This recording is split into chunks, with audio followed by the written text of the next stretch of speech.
Competition academy के YouTube portal पर आप सभी का स्वागत है। आशा करते हैं कि आप सभी लोग अच्छे होंगे और इस वीडियो को अंत तक देखेंगे, उस पर विचार करेंगे। लगातार कॉम्पिटिशन एकेडमी पर टेस्ट सीरीज चल रहा है और टेस्ट सीरीज में आप यह देखेंगे कि जो टेस्ट सीरीज दी जा रही है वह टेस्ट सीरीज ऑथेंटिक जो किताबें हैं वहाँ से दी जा रही है। अभी इससे पहले इस टेस्ट सीरीज से पहले आज तो जो हम लोग बात करने जा रहे हैं, आज की जो टेस्ट सीरीज है वो नामवर सिंह की किताब है कविता के नए प्रतिमान, इस पर आधारित यह टेस्ट सीरीज है। इससे पहले जो मैंने कराया वो भारतेंदु हरिश्चंद्र और हिंदी नवजागरण की समस्याएं रामविलास शर्मा की किताब पर टेस्ट सीरीज कराई गई। आधुनिक हिंदी कविता विश्वनाथ प्रसाद तिवारी की किताब पर कराई गई। आधुनिक साहित्य की प्रवृत्तियां नामवर सिंह की किताब पर कराई गई। और आज जो हम लोग बात करने जा रहे हैं वो कविता के नए प्रतिमान पर बात करने जा रहे हैं, जो नामवर सिंह की किताब है। इसी पर आधारित टेस्ट सीरीज। देखिए, इससे ये होता है कि कविता के नए प्रतिमान आपके पाठ्यक्रम में नहीं है कि हाँ आपको ये कंपलसरी है पढ़ना, लेकिन जो आलोचनात्मक रचनाएं हैं उससे आप देखेंगे बहुत सारी सीख, बहुत सारी जानकारी आपको मिलती है। जो लगातार साहित्य के इतिहास से आपके पाठ्यक्रम में पूछा जाता है, लगातार जो कथन पूछे जाते हैं, तो ऐसी ही रचनाओं से कथन आपको लगातार मिलता है। जैसे उदाहरण के रूप में मैं आपको बताऊं, आपने सुना भी होगा, कई बार आपने सुना होगा कि कविता के नए प्रतिमान के केंद्र में मुक्तिबोध है, कथन किसका है ना? तो ये किसका है? नामवर सिंह का है। कविता के नए प्रतिमान में ही उन्होंने कहा है। नई कविता में मुक्तिबोध की स्थिति वही है जो छायावाद में निराला की थी। कथन किसका है? पूछा गया है। कविता के प्रतिमान के भूमिका में ही नामवर सिंह ने लिखा है। तो ये सब कथन आप देखेंगे ऐसी ही किताबों से पूछा जाता है। इसके अलावा जिन रचनाओं का इसमें उल्लेख है, जिन रचनाओं की बात की गई है, उन सभी की चर्चा हम लोग यहाँ पर करते चलेंगे। तो यहाँ पर देखते हैं प्रश्न संख्या 1 है, रघुवीर सहाय का काव्य संग्रह कौन सा नहीं है? रघुवीर सहाय का, तो एक एक करके आप देखें। सीढ़ियों पर धूप में, आत्महत्या के विरुद्ध, काठ की घंटियाँ, कुछ पते कुछ चिट्ठियाँ। तो यहाँ पर यह पूछा गया कि कौन सा नहीं है। शब्दों पर आपको ध्यान देना है। शब्दों पर अगर नहीं ध्यान देंगे तो प्रश्न आपका गलत हो जाएगा। अब काठ की घंटियाँ आप सभी लोगों को एकदम रटा होगा कि काठ की घंटियाँ रचना किसकी है? भाई सर्वेश्वर दयाल सक्सेना की यह रचना मुझे लगता है कि साहित्य के सभी अभ्यर्थी को याद होगा। रघुवीर सहाय के किस संग्रह की भूमिका अज्ञे ने लिखा है? उत्तर हो जाएगा सीढ़ियों पर धूप में। अज्ञे का कथन कौन सा है? काव्य के जो भी गुण बताए जाते हैं या बताए जा सकते हैं अंतर्गत भाषा के ही गुण होते हैं। प्रगतिवाद समाज की ही साहित्यिक अभिव्यक्ति है। रघुवीर सहाय एक आत्मचेता कलाकार हैं और यह आत्मचेतना उनकी आधुनिकता की बुनियाद है। आपका उत्तर हो जाएगा 1 और 3। जो दूसरा कथन है ये डॉक्टर नगेंद्र का है। डॉक्टर नगेंद्र का है। नई कविता का आत्मसंघर्ष तथा अन्य निबंध रचना किसकी है? मुक्तिबोध की है। अगला प्रश्न, नई कविता की आसपास लिपटे हुए बहुत से साहित्यिक सिद्धांतों में शीत युद्ध की छाप है, यह कथन किसका है? उत्तर हो जाएगा सी, मुक्तिबोध। एक साहित्यिक की डायरी रचना किसकी है? मुक्तिबोध। भले ही यहाँ पर प्रश्न जो लिए गए हैं, जो तथ्य लिए गए वो कविता के नए प्रतिमान से हैं, लेकिन कविता के नए प्रतिमान पढ़ेंगे तो यहाँ पर आप देख रहे हैं ये सारी चीज़ें आपकी रिपीट होती चल रही हैं। ऐसा कभी भी दिमाग में ना लाइए कि कविता के नए प्रतिमान से सीरीज है तो फिर मेरे लायक नहीं है, हमारे पाठ्यक्रम में नहीं है, हम क्यों पढ़ें? आप खुद देखिए प्रश्नों को। तार सप्तक के बाद प्रकाशित होने वाली रचनाएं कौन सी हैं? भाई तार सप्तक जब प्रकाशित हुआ, तार सप्तक में आप देखेंगे 1943 में प्रकाशित हुआ तार सप्तक, और तार सप्तक के बाद में प्रकाशित होने वाली रचनाएं 43 से बाद में, तो इत्तेलम आप देखेंगे कब है? तो इत्तेलम है 1946 में। इत्तेलम 46 में है। नाश और निर्माण की अगर हम बात करें, नाश और निर्माण, तो ये 47 में है। युग की गंगा जो केदारनाथ अग्रवाल की है, ये भी 46 में है। तो ये भी रचनाएं तार सप्तक के बाद में ही प्रकाशित हुई हैं। धरती त्रिलोचन की जो रचना धरती है ये भी 1946 में है, यानी 1, 2, 3, 4 होगा। डॉक्टर देवराज ने छायावाद का पतन कब लिखा था? 1948 में लिखा छायावाद का पतन। अगला प्रश्न, कम्युनिस्ट पार्टी की पत्रिका कौन सी थी? उत्तर हो जाएगा सी, नया साहित्य पत्रिका। किसने अपनी कविताओं को अपना पंथ ढूंढने वाले बेचैन मन की अभिव्यक्ति कहा है? तो मुक्तिबोध ने कहा है।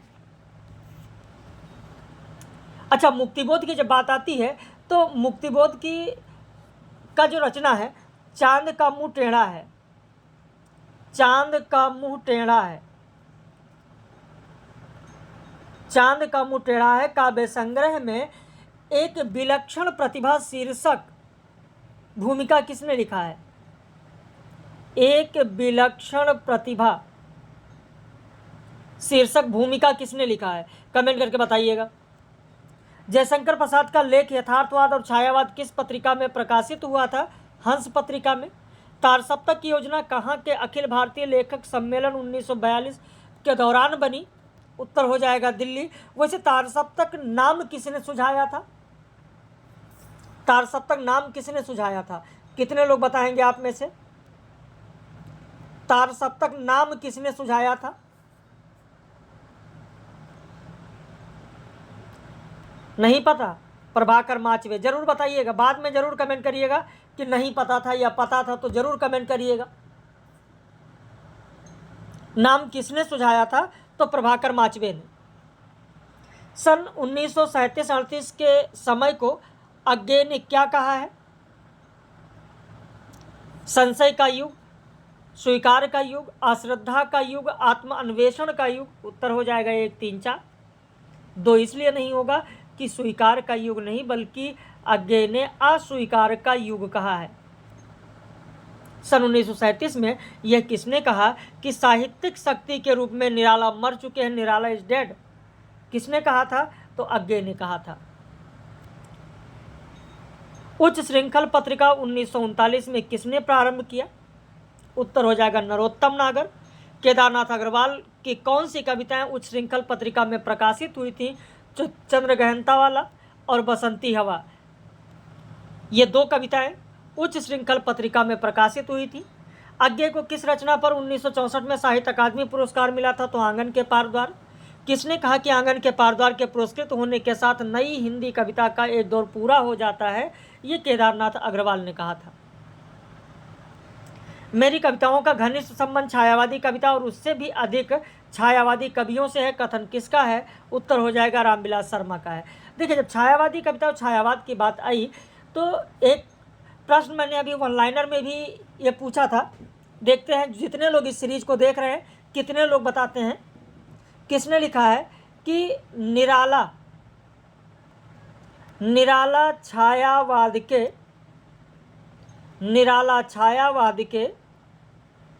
मूर्धन्य कवि, निराला छायावाद के मूर्धन्य कवि और छायावाद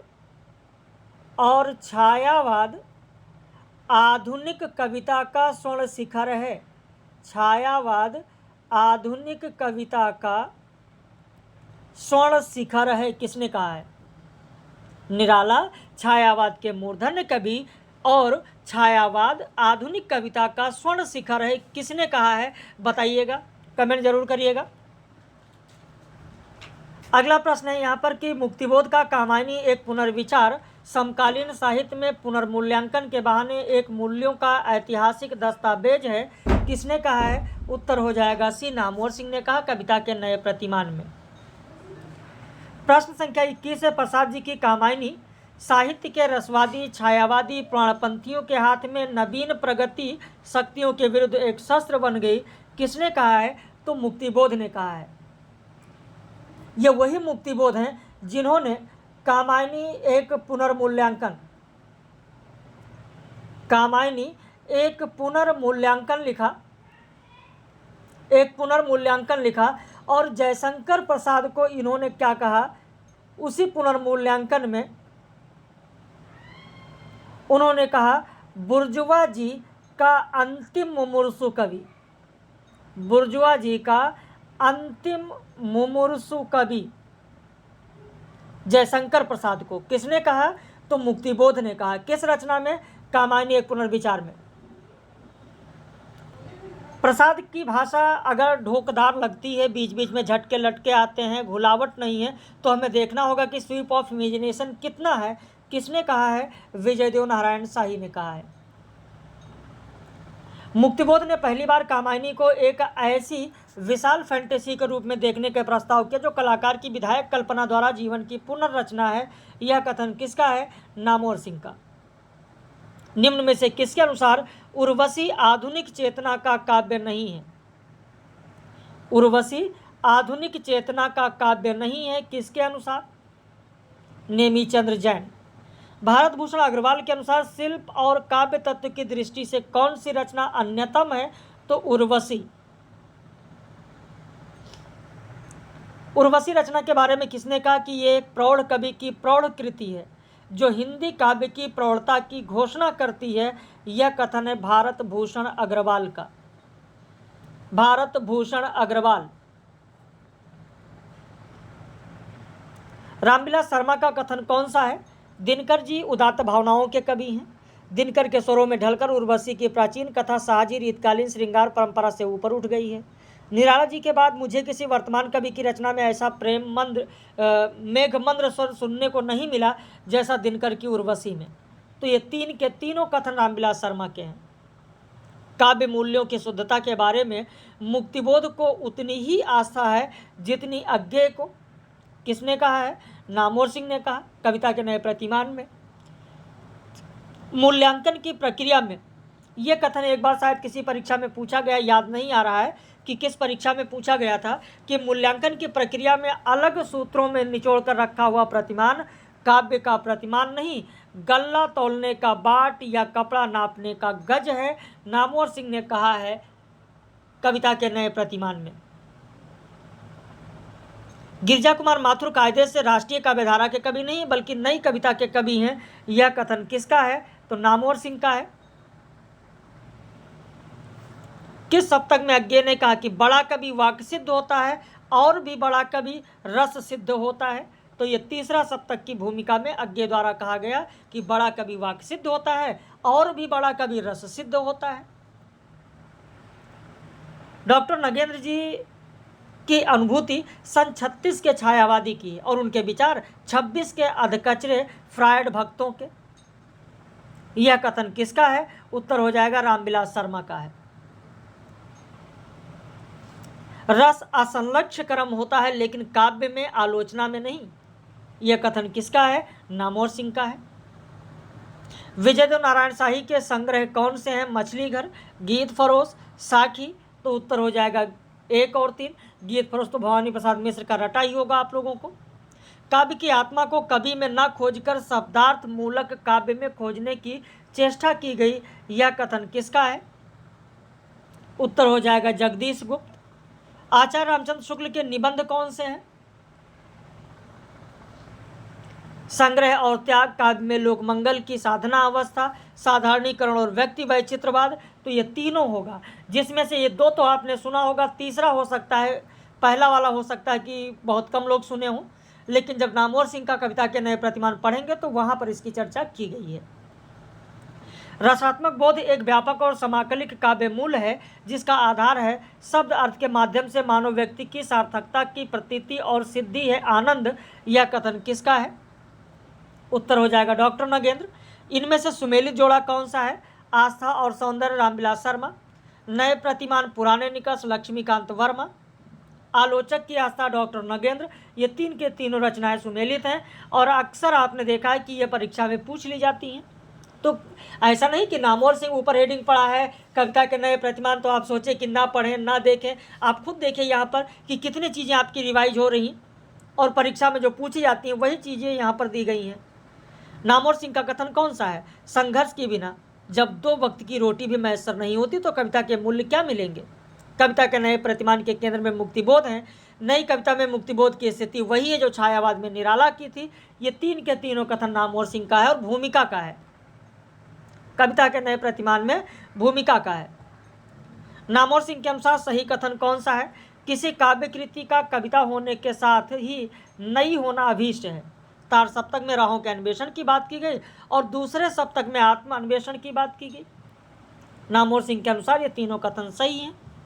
जो कथन सृजनात्मकता और संवेदनीयता से रहित हो उसे किसी भी स्तर पर कविता नहीं कहा जा सकता।